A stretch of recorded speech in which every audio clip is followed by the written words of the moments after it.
Hi everyone. I want to take a time out to make another video for you. For those of you that take a look at my YouTube channel, I've done several videos in the past about problems. Problems with having too much money in the bank, some of the problems with taking money out of your TSP. Another one had to do with problems with trusting a retail broker with your life savings, and on and on. But tonight I wanted to do a different type of video. I wanted to kind of do one about solutions this time. And so while there's no one solution that fits everyone's pocketbook or everyone's situation, I think a lot of you out there will enjoy the information that I'm getting ready to give you now.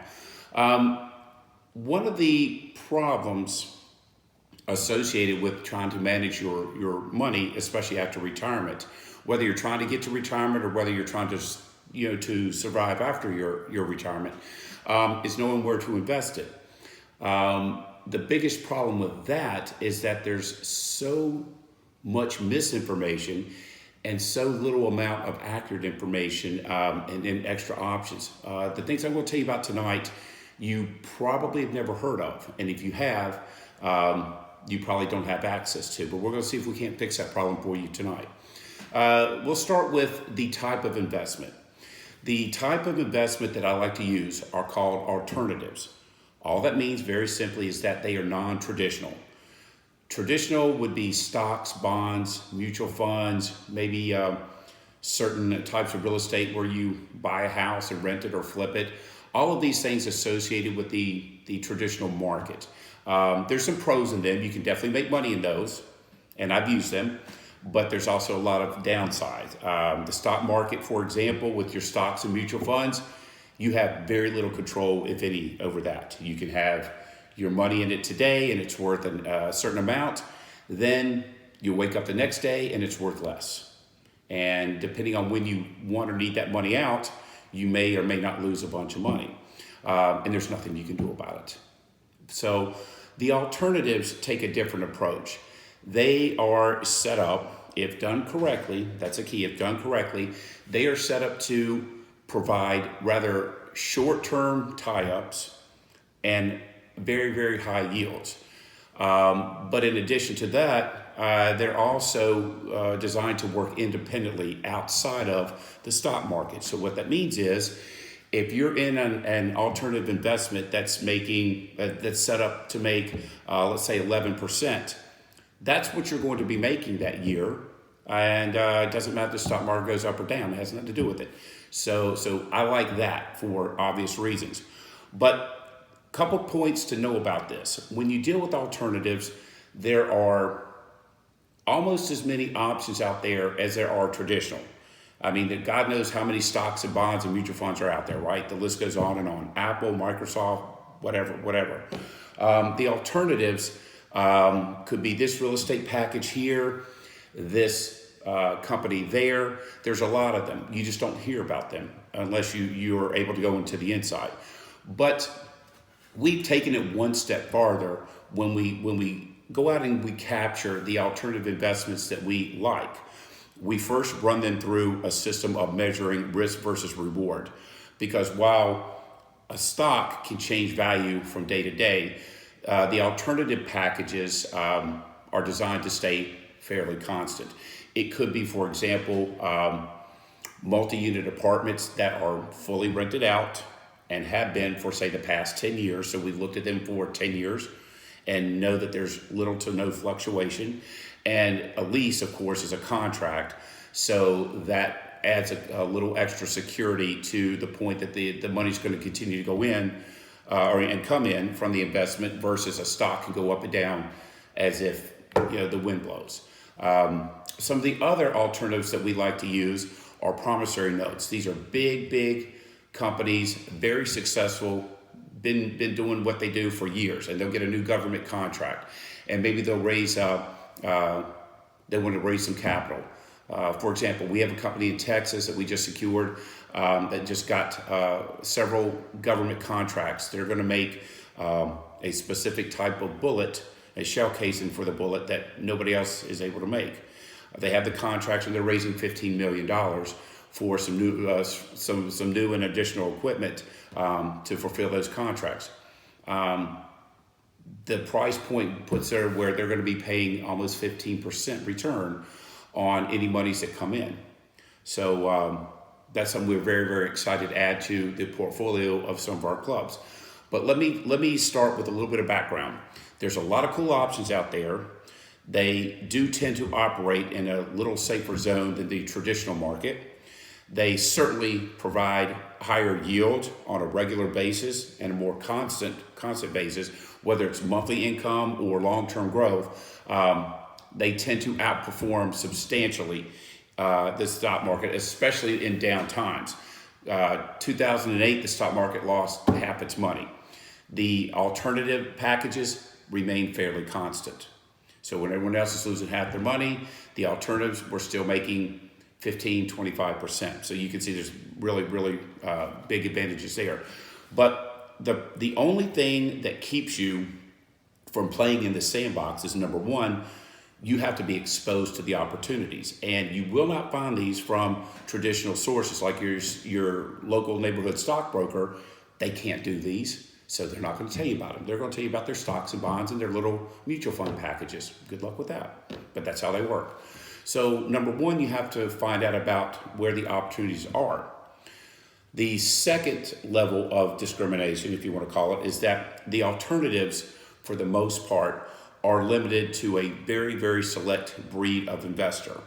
You have to be what's called an accredited investor. What that means is you have to be a millionaire in order to play in this sandbox.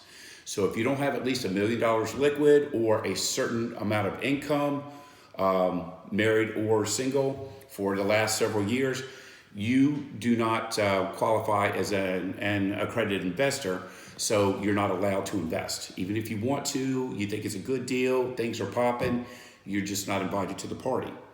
So what good does this information do for those of you that are not accredited, which again, most people are not? Well, here's the solution part of it. My company, Advantage 7 Financial, has created a couple of additional entities that are called investment clubs. Very, very simply, the investment clubs,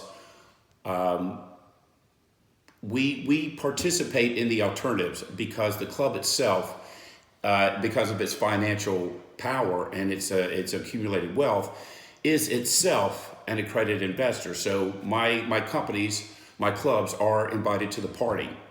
But if you want to join one of my clubs, you get to be a guest at the party on behalf of one of my clubs. So real simple. Let's say that you are a normal working person, you're not a millionaire, but you want to be one day, and you'd like to retire someday.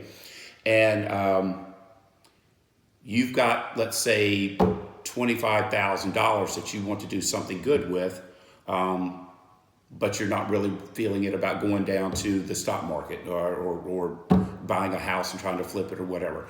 So you like to play in the alternatives. So what you would do is you would simply submit an application to us and say that you'd like to join one of the clubs, whether you're looking for a monthly fixed income, which, by the way, we're looking at 7-8% is what we're getting our people for if you want some additional income, or if you want the other club that's designed for long-term accumulation, 5+ years down the road, and our clubs are making 15+% interest a year on those.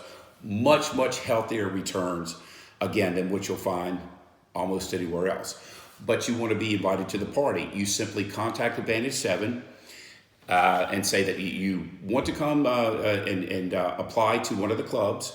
You'll submit an application. By the way, the application is simply your personal info, name, address, birthday, your social security number, because we'll have to, if we're sending you money, we'll have to send the IRS a tax document on it. But you simply say you want to join, and we'll hold a brief telephone interview with you, find out if you're looking for the club that gives you monthly income, or if you want something that's designed to cash out a few years down the road with some nice returns. You can do either one that you want. The current minimum is $25,000. Within reason, that can be adjusted, but again, current minimum to join the club is $25,000. Now, that does not mean that you pay a $25,000 fee to the club to join it. What I'm saying is you need about $25,000 minimum to invest just because of the purchases that we make. But if you want to come and check it out, and you've got at least $25,000, either it's IRA or non-IRA money, doesn't matter. We can handle either one. Then we'll have a brief conversation with you, as I mentioned. And if it looks like it's a good fit for you, we'll explain how the club works.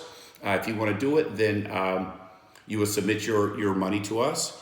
We will add you to the club. You will become a member/owner because, by the way, the clubs are owned by the members. It's such as a, if you know what a mutual company is. So every single investor is a member, therefore an owner. Just like a stock owner owns the company, as an investor, you will own your proportional share of units and you will be an owner in our club, which means you vote every month on the investments that the club makes and any general guidelines that are up for discussion. So you get to play at the party and you get to play in the big sandbox, even though you do not fit the traditional mold of an accredited investor, because we basically do it on your behalf. And so to finalize this, just so we're clear, let's say you want to go to the equity club and it's making 15%, and you put in $50,000, and you're going to stick in there 5, 6, 7 years, whatever. That club will make the purchase for you, and you're making the club is making 12 or 13%. That's exactly what you're making on your $50,000. So then you get to cash out at the end of your term. You get your principal back, get all that interest back, and you walk away happy. Or of course, you're welcome to stay in the club as long as you want. The other club that's designed for fixed income really works well for folks that are getting ready to retire and they want an extra subsidy to their pension. A lot of my federal retirees like that as well, because it tends to supersede any other additional pension that they could get. So they just kind of add it in with the mix. And that club is making a minimum of 7%. So I challenge you to find that type of consistent monthly income. Interest, by the way, that's not any return to your principal. That's true interest. In other words, just so we're clear, you have $100,000 in that. You're getting $8,000, whatever the club is making, of pure interest a year. Whatever that is, several $100s a month, and that's without ever touching your original principal. Again, minimum deposits are $25,000. An application, a one-page application, and a brief phone call with one of our staff is required, and you can go forward if you wish. If you like this information, or if you want to check it out a little deeper, I urge you to either, probably the best is to go onto our website and either email us or call us and schedule a brief phone call for more information. Or if you simply want to email your questions, you can do that to us as well, and we'll reply within a day or so and try to get your questions answered. So I hope you found some enjoyment in this. If you have any further questions, please let us know. Have a nice evening.